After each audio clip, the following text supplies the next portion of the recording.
بسم اللہ الرحمن الرحیم۔ آج ہمارا سبق ہے رسالت محمدی کی خصوصیات۔ جہاں ہم نے عقیدہ رسالت کو پڑھا، رسالت کا تعارف پڑھا، رسول اور نبی میں فرق پڑھا، اس کے بعد ہم نے پڑھا انبیاء کی خصوصیات۔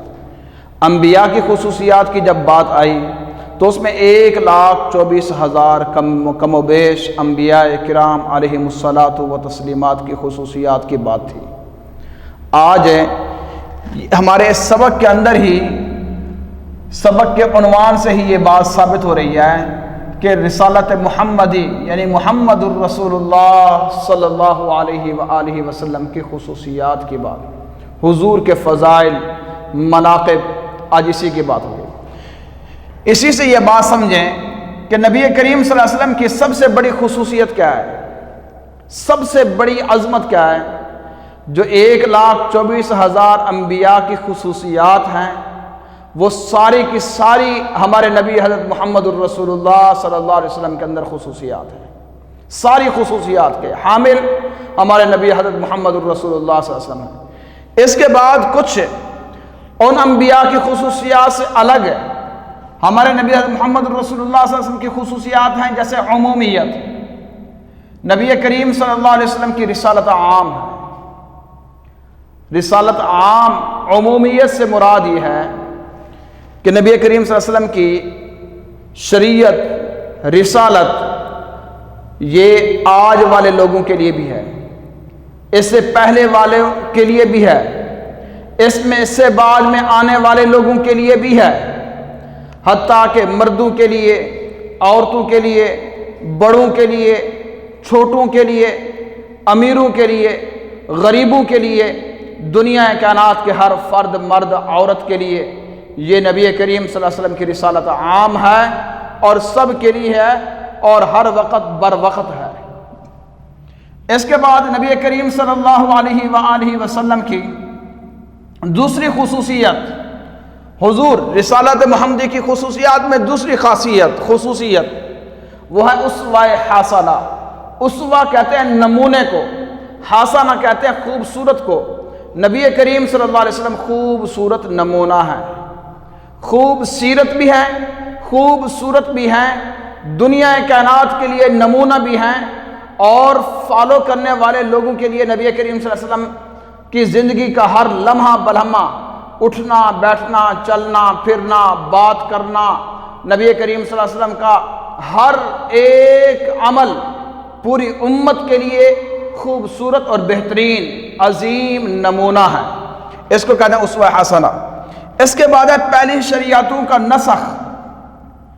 یہاں یہ بات سمجھیں، لفظ نسخ ختم شدہ، ایک ہے ناسخ ختم کرنے والی، وہ ہماری شریعت محمدی ہے، رسالت محمدی یہ ختم کرنے والی۔ ناسخ، منسوخ، جیسے حضرت عیسیٰ علیہ السلام کی نبوت و رسالت، حضرت موسیٰ علیہ السلام کی نبوت و رسالت، حضرت داؤد علیہ السلام کی نبوت و رسالت، اور ان کی کتابوں کی تعلیمات اور ان کی امتوں کی تعلیمات اور انبیاء کے اللہ تعالیٰ کے بھیجے ہوئے احکامات کی جو تبلیغ تھی، ان کی سب وہ منسوخ ہو گئی، وہ ختم ہو گئی۔ اب جتنی بھی تعلیمات ہوگی وہ قرآن کی ہوگی، وہ دین کی ہوگی، وہ شریعت محمدی ہوگی۔ اس لیے پہلی شریعتوں کا نسخ، پہلی تمام شریعتیں اپنے اپنے دور میں کامل مکمل اکمل تھیں، اس وقت کی وہ ضرورت تھی۔ اب اس وقت میں کوئی بھی شریعت اگر کامل مکمل اکمل ہے تو وہ شریعت محمدی ہے، وہ رسالت محمدی ہے۔ اب اس شریعت کے اندر کسی اور شریعت کی ضرورت نہیں ہے، اور نہ ہی کسی شریعت اس دور میں، اس زمانے میں، اس حال اور استقبال اور ماضی کے اندر اگر کوئی شریعت ہے تو وہ شریعت محمدی ہے۔ اس کے بعد نمبر 4 خصوصیت حفاظت قرآن ہے۔ حفاظت قرآن، قرآن مجید میں اللہ تعالیٰ نے خود ارشاد فرمایا ہے، اِنَّا نَحْنُ نَزَّلْنَا الذِّكْرَ وَإِنَّا لَهُ لَحَافِظُونَ۔ ہم نے ہی قرآن مجید کو اتارا اور ہم ہی اس کی حفاظت کریں گے۔ پہلی شریعتوں کی، پہلی کتابوں کی ذمہ داری اور ان کی حفاظت کی ذمہ داری اللہ تعالیٰ نے وقت کے انبیاء اور ان کی امتوں کو عطا کی تھی۔ اور وہ حفاظت جہاں تک ممکن کوشش تھی انہوں نے کی، حفاظت نہ ہو سکی، لیکن قرآن مجید کی حفاظت کی ذمہ داری، اس شریعت کی حفاظت کی ذمہ داری اللہ تعالیٰ نے خود اپنے ذمہ لی ہے۔ اس لیے قرآن مجید ہمارے پاکستان میں جو ہے وہی ایران میں ہے، وہی فلسطین میں ہے، وہی سعودی عرب مدینہ المنورہ اور مکہ المکرمہ میں ہے، وہی دنیا کائنات کے کونے کونے کے اندر وہی قرآن ہے جو قرآن مجید یہاں پاکستان میں ہے۔ ایک لفظ، حرف، زبر، زیر، پیش اور اس میں کسی چیز کی کوئی بھی کمی، کوتاہی اور ترمیم کوئی بھی نہیں ہے، حتیٰ کہ زبر، زیر، پیش، دو زبر، دو زیر، دو پیش، کھڑی زبر، کھڑی زیر، الٹا پیش، مد، شد، جزم، اعراب کو دیکھیں اور حروف کو دیکھیں، الفاظ کو دیکھیں، کلمات کو دیکھیں یا آیات کو دیکھیں، رکوع اور صورتوں کو دیکھیں تو قرآن مجید ویسے کا ویسے ہے، اس کے اندر ایک حرف اور لفظ اور اعراب کی کوئی چینجنگ نہیں ہے۔ حفاظت قرآن، قرآن کی حفاظت کی ذمہ داری اللہ تعالیٰ نے خود لی ہے۔ حفاظت حدیث، آسان سی بات ہے، جب قرآن محفوظ ہے تو حدیث بھی محفوظ ہے۔ حدیث جو ہے وہ قرآن کی تفسیر ہے، وہ شارح کتاب اللہ ہے، اللہ تعالیٰ کے قرآن کی تشریح کرنے والی ہے۔ جب متن موجود ہو تو اس کی شرح بھی اصل میں موجود ہوتی ہے، جب متن محفوظ ہو تو شرح بھی محفوظ ہوتی ہے۔ قرآن کے تدوین کے وہ بھی ادوار ہیں، حدیث کے بھی وہ بھی ادوار ہیں، اس لیے قرآن بھی محفوظ ہے، حدیث بھی محفوظ ہے۔ حفاظت حدیث، اور تمام روئے زمین کو اللہ تعالیٰ نے سجدہ گاہ بنا دیا۔ یہ زمین ہے، جتنی بھی زمین ہے وہ ساری کی ساری سجدہ گاہ ہے۔ امت محمدیہ کا فرد مرد جب بھی جہاں بھی زمین کے اوپر سجدہ کرنا چاہے وہ پاک ہے، وہ پاک ہے۔ زمین کو پاک بنا دیا، سجدہ گاہ بنا دیا۔ جس زمین کے جس ٹکڑے پر آپ مسجد بنانا چاہو، وہاں مصلی رکھ کر آپ نماز پڑھنا چاہو، مصلی نہیں وہاں آپ نماز پڑھنا چاہو۔ ہاں وہ جگہ پاک نہیں تھی لیکن اس کے اوپر سورج کی شعاعیں پڑی اور وہ زمین خشک ہو گئی، پہلے پاک نہیں تھی، اب اس صورت میں وہ پاک ہوگی۔ جہاں نجس العین زمین کے اوپر نظر نہیں آتا اور جگہ خشک ہوتی ہے تو اس صورت میں زمین پاک ہوتی ہے۔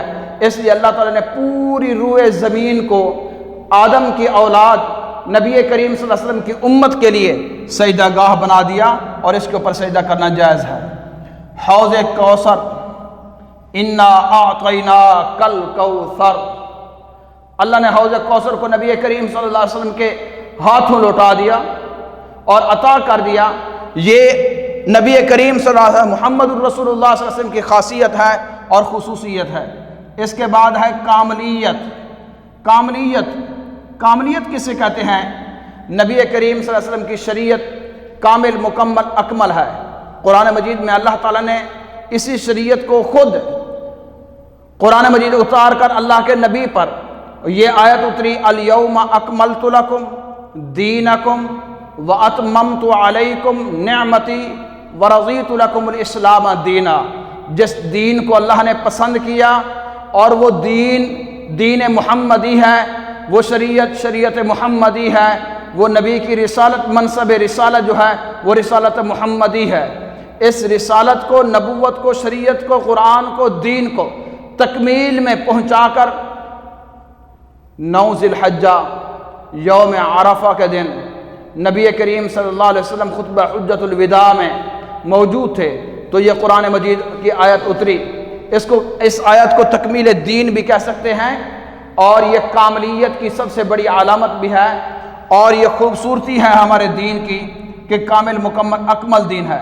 اس کے بعد ہے ختم نبوت۔ خاتم النبیین صلی اللہ علیہ وآلہ وسلم، ہمارے نبی آخری ہیں، ان کے بعد کسی نبی نے نہیں آنا۔ قیامت تک کے جتنے لوگ بھی اس دنیا میں آئیں گے سب کے لیے شریعت ہوگی تو وہ شریعت محمدی ہوگی۔ اس کی تفسیر اور وضاحت ختم نبوت کے اوپر میں انشاءاللہ آگے بات کروں گا۔ اس کے بعد ہے جامعیت۔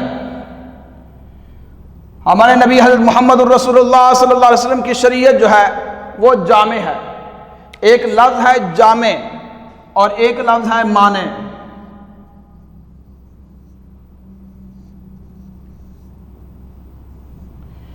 جامع معنی کا کیا معنی ہے؟ جامع معنی کا معنی یہ ہے، یہ شریعت ہے، آج 1400 سال گزر گئے، جدید دور آ گیا۔ اس جدید دور کے تقاضوں میں، جدید لوگوں کے ذہنوں میں، جدید علاقوں میں جہاں سائنس اور ٹیکنالوجی کا دور ہے، لوگ اس کے اوپر اجتہاد کرنا شروع کر دیں اور وہ کہیں کہ اب ہر چیز جدت کی طرف چلی گئی ہے تو شریعت میں اس چیز کا اضافہ کر لیں، تو اس لیے نبی کریم صلی اللہ علیہ وسلم کی شریعت اور دین جو ہے وہ جامع ہے، اس میں کسی اضافے کی ضرورت اب نہیں ہے، اس لیے یہ جامعیت جامع ہے۔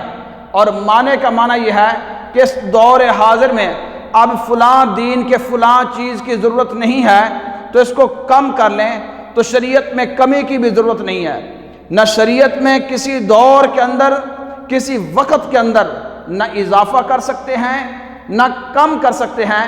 جامع معنی ہمارے پاس کوئی شریعت ہے تو وہ شریعت محمدی ہے۔ اعجاز قرآن مجید خود معجزہ ہے۔ دین شریعت محمدی اور نبی کریم صلی اللہ علیہ وسلم کے لیے جو زندہ معجزہ ہے وہ قرآن ہے۔ نبی کریم صلی اللہ علیہ وسلم کو یہ اعجاز، انفرادیت اور خصوصیت حاصل ہے کہ نبی کریم صلی اللہ علیہ وآلہ وسلم کی شریعت دوسری شریعتوں سے منفرد، یکتا، ممتاز اور جدا ہے۔ منفرد خصوصیات، شریعت محمدی کی ایک ایک خاصیت الگ الگ اس کو دیکھیں تو یہ محمد الرسول اللہ صلی اللہ علیہ وسلم کی امت کے لیے اور حضور جو ہیں وہ منفرد خصوصیات کے حامل ہیں۔ اور یہ منفرد خصوصیات کا جواب آپ کے پاس 5 اللہ تعالیٰ نے جو منفرد خصوصیات عطا کی ہیں، اس کی انشاءاللہ تفصیل آگے میں آپ کے سامنے بیان کرتا ہوں۔ تمام انبیاء کی صفات کے حامل 1,24,000 میں انبیاء میں جو صفات ہیں وہ ہمارے نبی حضرت محمد الرسول اللہ صلی اللہ علیہ وسلم جو آخری رسول ہیں ان کے اندر وہ ساری کی ساری خصوصیات شامل ہیں۔ آدم سے پہلے کی نبوت، حضور صلی اللہ علیہ وسلم کی رسالت جو ہے اس کا ذکر آدم علیہ السلام سے پہلے بھی تھا، تمام انبیاء نے بھی ذکر کیا۔ پھر اس کے بعد باقاعدہ نبی کریم صلی اللہ علیہ وسلم کو نبوت اللہ نے عطا کی، اور اس وقت والے لوگوں کے لیے تھی اور بعد والے کے لیے، اب والوں کے لیے اور ہم سے بعد میں آنے والوں لوگوں کے لیے بھی یہ نبوت رہے گی اور شریعت رہے گی۔ زیادہ پیروکاروں کی حامل نبوت، امت میں اضافہ، زیادتی، یہ ہمارے نبی حضرت محمد رسول اللہ صلی اللہ علیہ وسلم کی ہے۔ یہ زیادہ پیروکاروں کی حامل نبوت، اس نبوت حضور صلی اللہ علیہ وسلم کی امت کی تعداد زیادہ ہے، کثرت ہے۔ ہمہ گیری، دین کے اندر احکام بھی ایسے ہیں جو فطرت کے اندر بھی فطرتاً اس کو قبول کیا جاتا ہے اور عملاً بھی۔ فطرتی احکام، عقلی احکام، نقلی احکام، ساری چیزیں اس کے اندر موجود ہیں، اور ہمہ گیری بیک وقت اس پر عمل کرنا آسان ہے۔ جو اللہ کا حکم ہے وہی حضور نے کر کے دکھایا اور امت کے لیے وہ آسان ہے اور امت اس کو کر سکتی ہے، اس لیے کہا جاتا ہے ہمہ گیری۔ اور اس کے بعد ہے مقام محمود اور شفاعت عظمیٰ کا شرف۔ اللہ نے مقام محمود اگر عطا کیا ہے تو وہ حضرت محمد الرسول اللہ صلی اللہ علیہ وسلم کو عطا کیا، اور شفاعت عظمیٰ کا شرف ہے۔ اور جو شفاعت کریں گے، سب سے بڑی شفاعت کا حق جو ہے اللہ تعالیٰ نے نبی کریم صلی اللہ علیہ وسلم کو عطا کیا، اور خاتم النبیین، ختم نبوت کی طرف ہم چلے جائیں۔ اس کے بعد ایک ہیڈنگ نمبر 12 کے اوپر منفرد خصوصیات۔ نبی کریم صلی اللہ علیہ وسلم کو اللہ تعالیٰ نے 5 منفرد خصوصیات عطا کی ہیں۔ نمبر 1، 1 ماہ کی مسافت سے دشمن پر میرا روب ڈال کر میری مدد کی۔ اللہ تعالیٰ نے 1 ماہ ایک آدمی سفر کرے، جہاں تک وہ جا کر پہنچتا ہے، اگر وہاں بھی اس شریعت کا، نبوت کا، حضور کا، دین کا کوئی دشمن وہاں بھی موجود ہے، تو اللہ تعالیٰ نے اس کے دل میں اس شریعت اور محمد رسول اللہ صلی اللہ علیہ وسلم کا رعب ڈال دیا۔ وہ وہیں ڈر جاتا ہے اور وہیں خائف ہو جاتا ہے، خوف زدہ ہو جاتا ہے، اور اس کا اللہ تعالیٰ نے نبی کریم صلی اللہ علیہ وسلم کی مدد کی، اس طرح کسی اور نبی اور رسول کی نہیں کی۔ یہ ایک الگ منفرد خصوصیت جو نبی کریم صلی اللہ علیہ وسلم کو اللہ تعالیٰ نے عطا کی۔ نمبر 2، ساری زمین میرے لیے سجدہ گاہ بنا دی گئی۔ نماز کہیں بھی ادا کی جا سکتی ہے۔ پہلے سارے انبیاء کی ساری امتوں کے لیے یہ زمین ساری کی ساری پاک اور سجدہ گاہ نہیں تھی، روئے زمین کو اللہ تعالیٰ نے نبی کریم صلی اللہ علیہ وسلم کے امت کے لیے سجدہ گاہ بنا دیا۔ نمبر 3، مال غنیمت میری امت کے لیے حلال کر دیا ہے، پہلی امتوں کے لیے مال غنیمت حلال نہیں تھا۔ نمبر 4، حضور صلی اللہ علیہ وسلم فرماتے ہیں مجھے شفاعت کا حق دیا گیا۔ اللہ تعالیٰ نے نبی کریم صلی اللہ علیہ وسلم کو شفاعت کا حق دیا ہے، پہلے انبیاء کو اتنی شفاعت کا حق حاصل نہیں جتنا نبی کریم صلی اللہ علیہ وسلم کو ہے۔ نمبر 5، پہلے انبیاء قوموں کے لیے ہوتے تھے، تمام انبیاء قوم کے لیے، علاقے کے لیے، زمانے کے لیے، وقت کے لیے ہوتے تھے، اور ہمارے نبی جبکہ مجھے حضور فرماتے ہیں پوری انسانیت کے لیے بھیجا گیا ہے۔ اللہ کے نبی پوری انسانیت کے لیے، تمام قوموں کے لیے، تمام زبانوں والوں کے لیے، دنیا کائنات کے ہر فرد مرد عورت کے لیے اللہ تعالیٰ کے نبی جو ہیں وہ نبی اور رسول ہیں، اور یہ شریعت ہے، شریعت محمدی، اس کے اوپر بات مکمل ہوئی۔